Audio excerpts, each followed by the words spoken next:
الحمدللہ رب العالمین والصلاة والسلام علی سید الانبیاء والمرسلین اما بعد فاعوذ باللہ من الشیطان الرجیم بسم اللہ الرحمن الرحیم الصلاة والسلام علیک یا رسول اللہ وعلی آلک واصحابک یا حبیب اللہ الصلاة والسلام علیک یا نبی اللہ وعلی آلک واصحابک یا نور اللہ۔ محترم ویورز، السلام علیکم ورحمۃ اللہ وبرکاتہ۔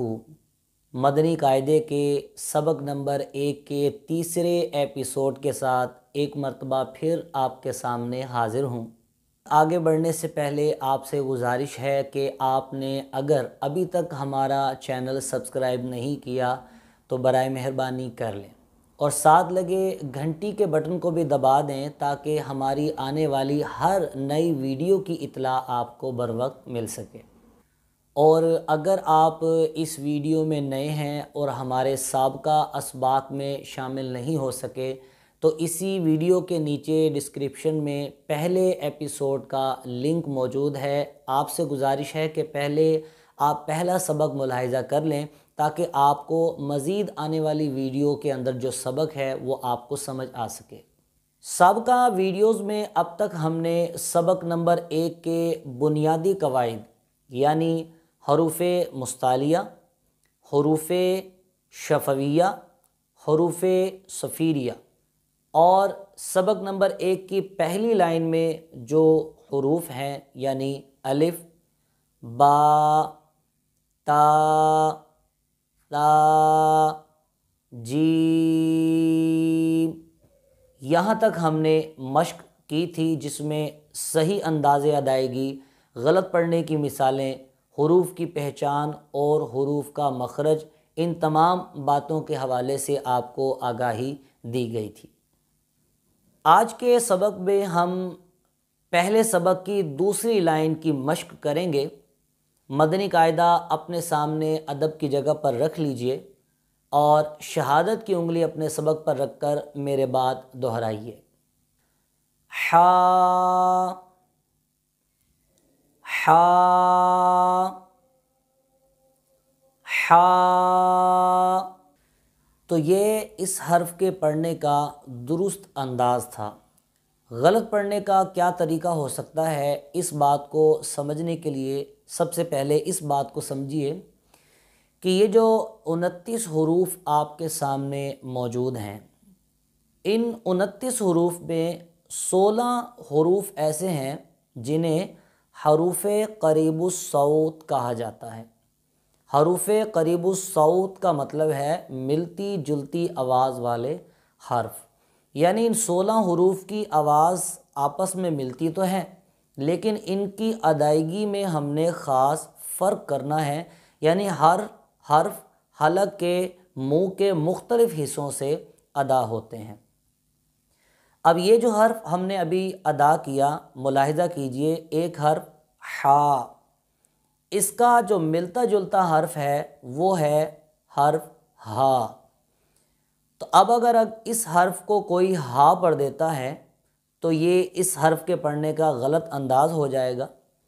مزید آسانی کے لیے حرف حا کا مخرج بھی جان لیتے ہیں کہ یہ اس کے نکلنے کی جگہ کیا ہے۔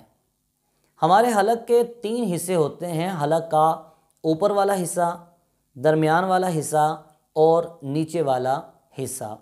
جب ہم حرف حا کی ادائیگی کریں گے تو اس کی ادائیگی حلق کے درمیان والے حصے سے ہوگی، یعنی حلق کے درمیان والا حصہ تھوڑا سا سخت کر کے اپنی آواز کو دبا کر نکالیں گے۔ دوبارہ ادا کر لیجئے، حا، حا، حا۔ تو ماشاءاللہ آپ نے اس حرف کی درست ادائیگی کے حوالے سے سیکھا، لیکن اگر آپ کو اس کی ادائیگی میں کچھ پریشانی ہو رہی ہے تو آپ نے پریشان نہیں ہونا، اس کی پریکٹس جاری رکھیں، اس کی دہرائی جاری رکھیں، بار بار اس کی دہرائی کرتے رہیں گے تو انشاءاللہ عز و جل مزید درستگی آتی جائے گی۔ اس حرف کی پہچان یہ ہے کہ اس کے اوپر، اندر या दाएं बाएं कहीं भी कोई नुक्ता नहीं होता, ये हर्फ नुक्तों से खाली होता है। तो माशाअल्लाह आपने पहले हर्फ की मश्क की, इसको दुरुस्त पढ़ने का तरीका, गलत पढ़ने की मिसालें, मखरज और पहचान को जाना। अब आएँ अगले हर्फ की तरफ बढ़ते हैं। खौ, खौ, खौ। जी तो मोहतरम व्यूअर्स, ये इस हर्फ के पढ़ने का दुरुस्त तरीका है। याद रहे कि ये हर्फ यानी खौ हरूफ मुस्तालिया के जिनकी तादाद 7 है उनमें से एक हर्फ है, और हरूफ मुस्तालिया हमेशा हर हालत में पुर यानी मोटे पढ़े जाते हैं। इस हर्फ की गलत पढ़ने की मिसाल भी आप सुन लें, यानी मिसाल के तौर पर अगर कोई इसको खा खा इस अंदाज में पढ़ता है तो ये हर्फ की गलत अदायगी हो जाएगी।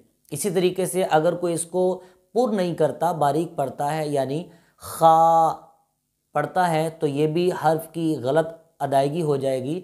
और इसके साथ ये भी याद रखिए कि अगर कोई इस हर्फ को पुर करने के लिए मुंह बिगाड़ देगा तो ये भी गलत अंदाज हो जाएगा। यानी बाज़ तलबा पुर हर्फ को पुर करने के लिए होठों को गोल कर देते हैं, मुंह बिगाड़ देते हैं। मिसाल के तौर पे इस तरीके से पढ़ देते हैं खो खो, तो होठों को गोल करेंगे या बिगाड़ेंगे तो ये हर्फ की अदायगी का गलत तरीका हो जाएगा। दुरुस्त कैसे पढ़ा जाएगा आप गौर कर लीजिए।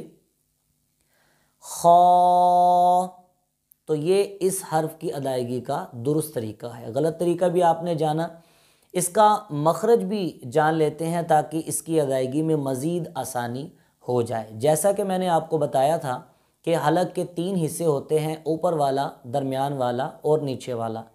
तो ये जो हर्फ है खौ, ये हलक के ऊपर वाले हिस्से से अदा होता है।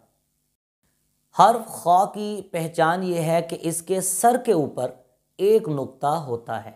तो माशाअल्लाह हमने दूसरे हर्फ की मश्क की। अब आए तीसरे हर्फ की तरफ चलते हैं। दाल, दाल, दाल। तो ये इस हर्फ के पढ़ने का दुरुस्त तरीका था। अगर कोई इस हर्फ को पुर पढ़ देता है यानी बॉल पढ़ देता है तो ये इस हर्फ के पढ़ने का गलत तरीका हो जाएगा। और ये भी याद रहे कि ये दोनों हरूफ भी यानी दाल और बौद ये भी हरूफ करीबुस सौत में शामिल हैं, यानी मिलती जुलती आवाज़ वाले हरूफ में शामिल हैं। लेकिन हमने इन दोनों के अंदर फ़र्क करना है। फ़र्क कैसे कर सकते हैं? जब हम इन हरूफ को इनके सही मखरज के साथ अदा करेंगे। तो दाल का मखरज क्या है, यानी ये मुंह के किस हिस्से से अदा होगा, ये भी जान लेते हैं। और बिल्कुल आसान है ये हर्फ, इसका मखरज भी। मखरज ये है कि ज़बान की नोक ऊपर के दांतों की जड़, वहाँ पर जब ज़बान लगेगी तो हर्फ दाल की अदायगी होगी। यानी ज़बान की नोक और ऊपर के दांतों की जड़ से ये हर्फ अदा होता है। और हर्फ दाल की पहचान क्या है? वो ये कि इस पर कोई नुक्ता नहीं होता। तो माशाअल्लाह तीसरे हर्फ की हमने मश्क की। अब आए चौथे हर्फ की तरफ चलते हैं। ज़ाल, ज़ाल, ज़ाल। जिस तरीके से हमने पिछले सबक में हर्फ सा की अदायगी की थी, उसी अंदाज और तरीके पर हमने इस हर्फ ज़ाल की अदायगी करनी है। इसका मखरज क्या है? वही मखरज जो सा का है, यानी ज़बान का सिरा ऊपर के दांतों के अंदरूनी किनारे पर लगाएंगे और नरमी से अदा करेंगे।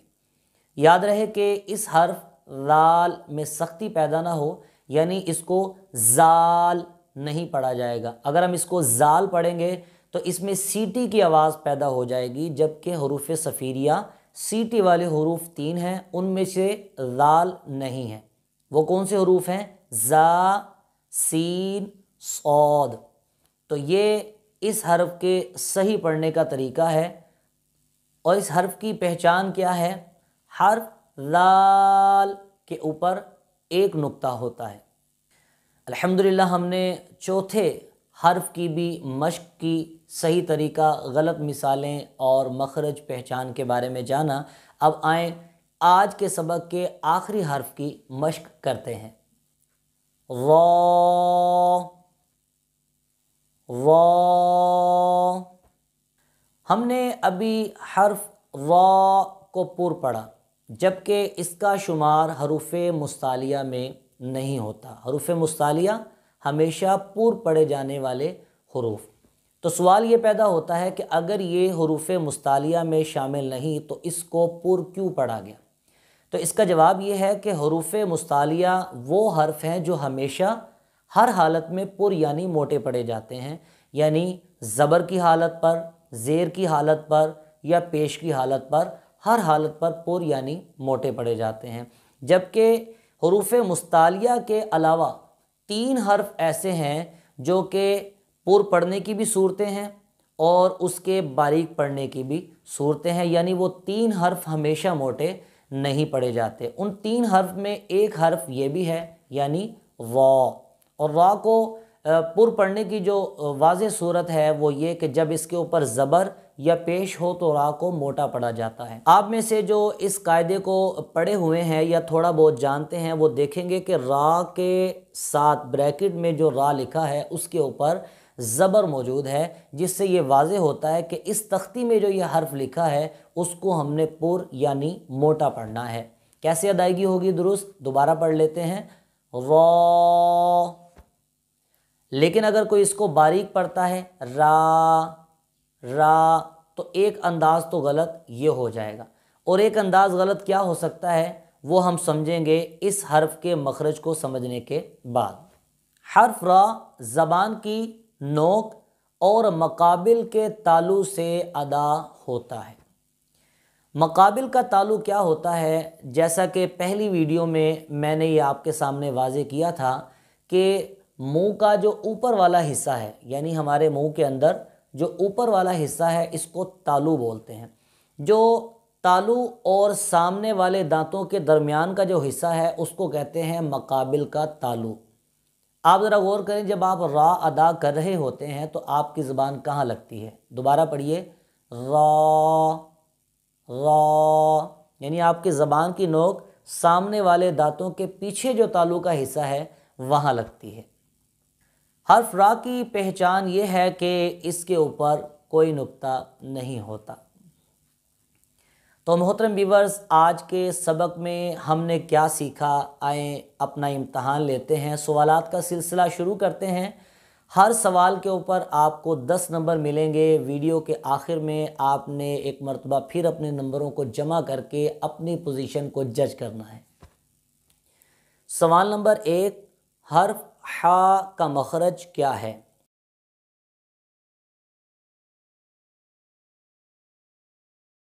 जवाब, हलक के दरमियान वाले हिस्से से अदा होता है। सवाल नंबर 2, हर्फ हा की पहचान क्या है?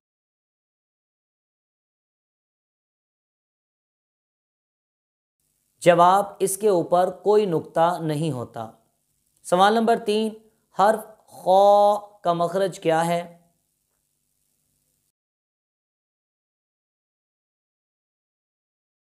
जवाब, हलक के ऊपर वाले हिस्से से अदा होता है। सवाल नंबर 4, हर्फ खौ की पहचान क्या है?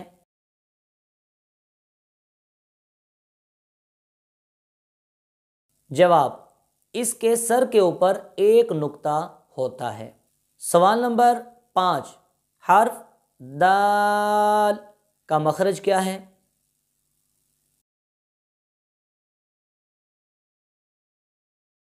जवाब, ज़बान की नोक और ऊपर के दांतों की जड़ से अदा होता है। सवाल नंबर 6, हर्फ दाल की पहचान क्या है?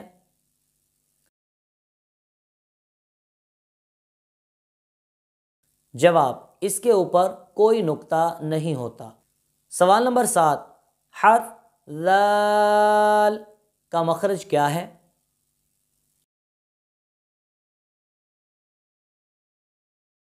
جواب: زبان کا سرا اور اوپر کے دانتوں کے اندرونی کنارے سے ادا ہوتا ہے۔ سوال نمبر 8، حرف ذال کی پہچان کیا ہے؟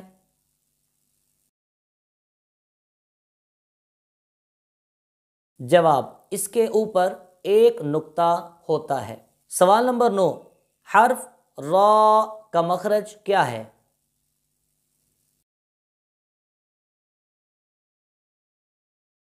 جواب: زبان کی نوک اور مقابل کے تالو سے ادا ہوتا ہے۔ سوال نمبر 10، حرف را کی پہچان کیا ہے؟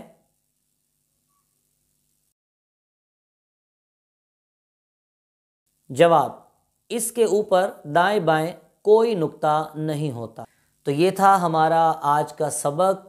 اگلی ویڈیو میں ایک اور سبق کے ساتھ حاضر ہوں گے، تب تک کے لیے اجازت دیجیے۔ اللہ حافظ۔ السلام علیکم ورحمۃ اللہ وبرکاتہ۔